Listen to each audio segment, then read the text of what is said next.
গুজব ও মিথ্যা তথ্যের বিভ্রান্তি রোধে শিল্পীদের ভূমিকা রাখার আহ্বান জানিয়েছেন তথ্য প্রতিমন্ত্রী মোহাম্মদ আলী আরাফাত। সকালে তথ্য ভবনে 2023-24 অর্থ বছরে চলচ্চিত্র নির্মাণে অনুদানের চেক বিতরণ অনুষ্ঠানে এসব কথা বলেন তিনি।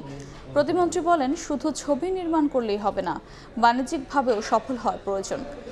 ভালো সিনেমা নির্মাণের ক্ষেত্রে শুধু সরকারি অর্থের উপর নির্ভর না করে প্রযোজনা প্রতিষ্ঠানেরও লগ্নি প্রয়োজন বলে জানান প্রতিমন্ত্রী।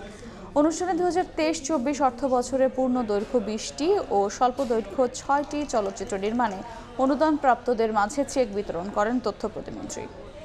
যেটা হয়েছে এই অনুদানের যে জিনিস আমি করি নাই সেটার জন্য তো ধন্যবাদ গ্রহণ করা যায় না, বরং ফিল্ম যদি বানাতে হয় সেটিকে আসলে বাণিজ্যিকভাবেও সফল হওয়ার প্রয়োজন। এই কারণ হচ্ছে যে যদি এটা সাস্টেনেবল করতে হয়, শিল্পকেও বাণিজ্যিকভাবে সফল হওয়ার দরকার।